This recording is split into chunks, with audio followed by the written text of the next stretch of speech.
अभी तक हम लोगों ने देखा कि केमिकल रिएक्शन होता क्या है, रिएक्टेंट और प्रोडक्ट को पहचानते कैसे हैं, जो बीच में एरो लगा रहता है उसका मतलब क्या है, और एक कोई केमिकल रिएक्शन हो रहा है उसको हम पहचानेंगे कैसे, उसके कैरेक्टरिस्टिक्स से। और हम लोगों ने बात किया पीसीजीएसटी, बड़ा ही बेहतरीन सा आप बोलोगे कि एक टर्म बना दिया है जिसको आप बहुत आराम से याद कर सकते हो, इसनट। तो पीसीजीएसटी से आपका वो हो जाएगा। अब बात करते हैं, जो हम लोग प्रेसिपिटेट की बात कर रहे थे, उसमें कौन सा प्रेसिपिटेट बहुत कॉमनली हमें अवेलेबल हो जाता है या हमें देखने को मिलेगा हमारे इस चैप्टर में, इस रिएक्शंस जो हम लोग पढ़ेंगे क्लास 10 के सिलेबस में। तो इन जनरल आपको जो रिएक्शन, जो कॉमन प्रेसिपिटेट्स मिलेगा वो कौन कौन सा है। सबसे पहले आपको मिलेगा सिल्वर के प्रेसिपिटेट्स। देखिए, silver chloride, this is silver chloride, okay, silver chloride. आप सिल्वर 1 क्लोराइड भी लिख सकते हो। और ये होता है white PPT, white precipitate. PPT मतलब होता है प्रेसिपिटेट, ठीक है ना, पीपीटी मतलब प्रेसिपिटेट। एजीबीआर, जब एजीबीआर आपका बनता है इसको बोलोगे सिल्वर ब्रोमाइड, सिल्वर ब्रोमाइड। और ये आपका होता है लाइट येलो या येलोइश बोलते हो, yellowish, yellowish PPT, okay, yellowish PPT. अगर आप एजीआई की बात करते हो तो इसमें होता है silver iodide, silver iodide. Silver iodide is your dark yellow precipitate. Yellowish और डार्क येलो में अंतर समझ में आ रहा है, ये डार्क येलो पीपीटी है, डार्क येलो, येलो लिखा है, डार्क येलो का प्रेसिपिटेट, ठीक है। ये 3 प्रेसिपिटेट आपको पता होना चाहिए। देन लेड का PbCl2, इसको बोलोगे लेड 2 क्लोराइड। ये 2 क्यों लिखा है, बिकॉज +4 भी शो करता है, तो हम लोग को इस फॉर्म में लिखना चाहिए, वेरिएबल ऑक्सीजन स्टेट शो करता है, ठीक है। ये क्या हो जाएगा, व्हाइट पीपीटी, व्हाइट प्रेसिपिटेट। इसकी खास बात एक ये होती है which is soluble in what, in hot water, hot water में डिसॉल्व कर जाता है, ये इसका कैरेक्टरिस्टिक है, ठीक है। तो ये व्हाइट हो गया। PbBr2 lead 2 bromide, lead 2 bromide, ये भी इन्हीं की श्रेणी में है, ये भी व्हाइट पीपीटी है, बट ये आपका डिसॉल्व तो नहीं होगा, स्लाइटली येलोइश फॉर्म होता है, लेकिन हम लोग बोलते हैं इसको व्हाइट ही बोलते हैं। बट पीबी अगर I2 की बात कर रहे हो तो just lead 2 iodide which is yellow in color, ठीक है। ये 3 इनके याद रख लीजिएगा। और एक आता है lead sulphide, PbS, lead sulphide, आप 2 लिखो। नॉर्मल लैंग्वेज में इस सब नहीं लिखते हैं, यहां पे आपको हो जाएगा black colour, it is a black,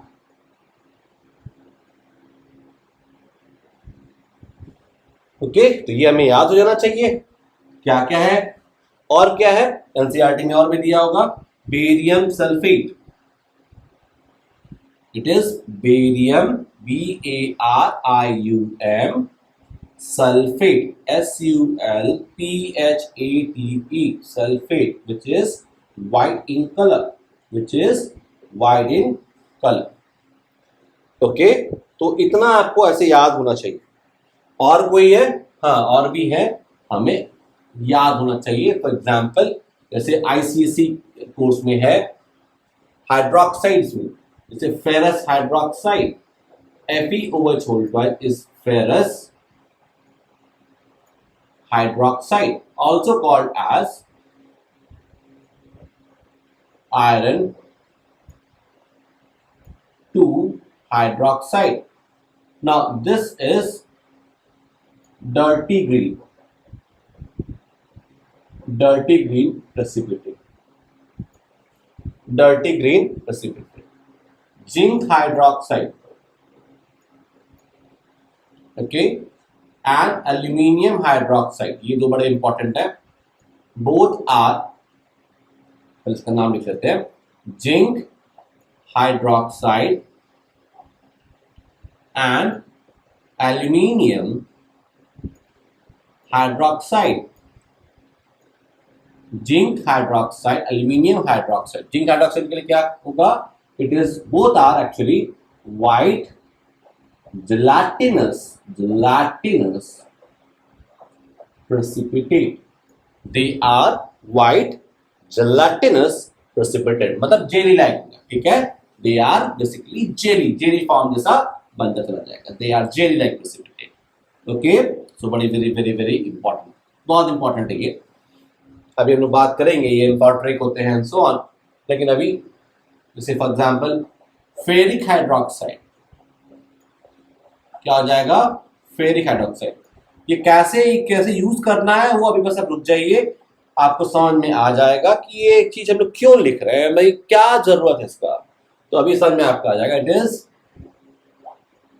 iron free hydroxide, it is brown PPT, है ना, आपका जैसे रस्ट होता है ना वही है, ये तुरंत टूट जाता है। आप देखोगे ये अगर आप छोड़ दोगे ना तो ये बन जाता है Fe2O3.XH2, which is nothing but rust, और रस्ट का कलर क्या होता है? ब्राउन, है ना। तो आपको ये बहुत आराम से दिख जाएगा, ठीक है। तो ऐसे कई सारे आपको दिख जाएगा, जैसे लेड हाइड्रोक्साइड, ये भी आपका व्हाइट पीपीटी, क्लियर। इस तरीके से आप कई सारा लिस्ट आपको बनवा दूंगा, इनमें फ्यूचर आगे के जो लेक्चर्स आएंगे उसमें ये बन जाएगा, कोई दिक्कत वाली बात नहीं है।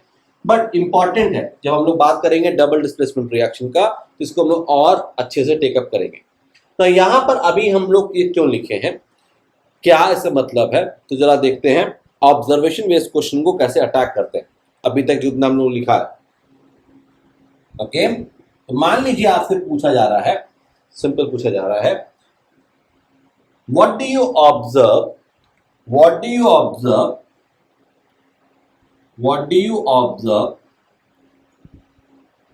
when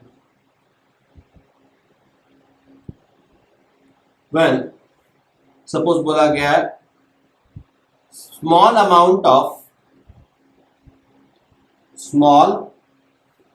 amount of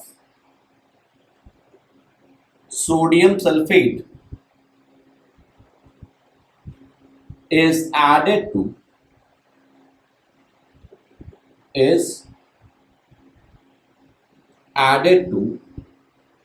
small amount of sodium sulfate is added to barium chloride solution, barium chloride solution। Simple सा क्वेश्चन है, बट आपको जो मैं अभी बता रहा हूं उसके ऊपर बेस्ड हो जाता है।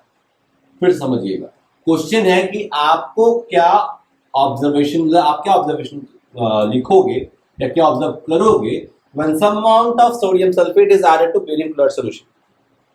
एकदम दिमाग में बैठा लो, बेरियम क्लोराइड होता है BaCl2, सोडियम सल्फेट होता है Na2SO4, इसका प्रोडक्ट क्या बनेगा? Barium sulphate plus NaCl।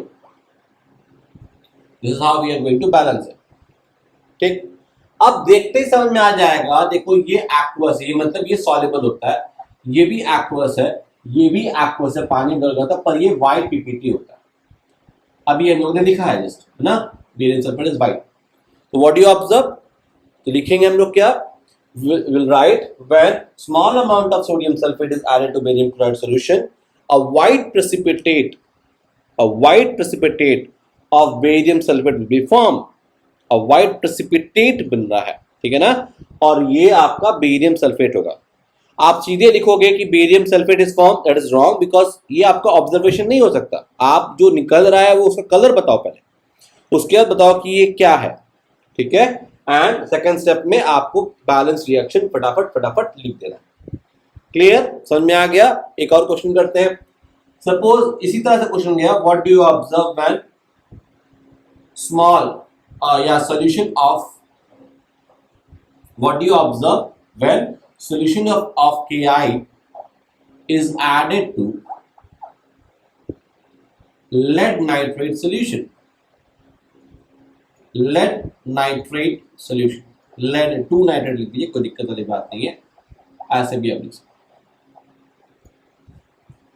What do you observe when, part B मान लो ये पार्ट ए है, when small amount of yes solution of KI is added to lead nitrate solution, दो solution को ऐड किया, both are colored as, तो क्या लिखोगे आप, you will write KI plus lead nitrate PbNO3 whole twice will give you, क्या करना है, KNO3 plus PbI2। Now this is जो एक्वस सॉल्युबल होता है, ये आपका एक्वस सॉल्युबल होता है, ये भी आपका सॉल्युबल होता है, बट ये आपका प्रेसिपिटेट होता है, इस कलर का डार्क येलो पीपीटी होता है। व्हाट यू ऑब्जर्व, ऑब्जर्व मतलब आपके आंख से क्या दिख रहा है, आपके सेंस ऑर्गन्स क्या इसको ऑब्जर्व कर रहा है। What you will write, you will write when a solution of potassium iodide is added to lead nitrate solution a yellow precipitate is formed, या बोल सकते हो a yellow precipitate of lead iodide is formed। इतना लिखने के बाद second step में you have to write the balance reaction। आप और अच्छा कर सकते हो, just write the name also, potassium iodide lead nitrate, potassium nitrate lead iodide। नहीं आता तो भैया उटपटांग चीज मत लिखिएगा, always write the correct name, okay, so the correct name will give you fetch you marks। If you're writing a wrong name, although reaction is balanced, तो आपको फिर दिक्कत हो सकता है, 0.5 भी कट सकता है, isn't it? तो हमें पहले से ही प्रैक्टिस कर लेना है, शुरू से प्रैक्टिस करते जाएंगे, गारंटीड है कि एग्जामिनेशन में घबराएंगे नहीं। Okay, I hope you have understood how we are going to proceed. ये जो पहले लिखाया था कॉमन प्रेसिपिटेट, इसका मतलब भी क्या, इसी में एक और क्वेश्चन क्या बन सकता है, अगर lead potassium iodide is added to silver nitrate solution, यहाँ पे Ag कर दिया, AgNO3 कर दिया, तो क्या हो जाएगा, AgI बन जाएगा, फिर क्या लिखोगे, a yellow precipitate of silver iodide is form, है ना। तो आपको ऑब्जर्वेशन बेस्ड क्वेश्चन जो कि कैरेक्टरिस्टिक की डिमांड करते हैं उसके बारे में आपको पता चल गया। आई hope you have enjoyed. Next session में हम लोग बात करेंगे टाइप्स ऑफ रिएक्शन का। ओके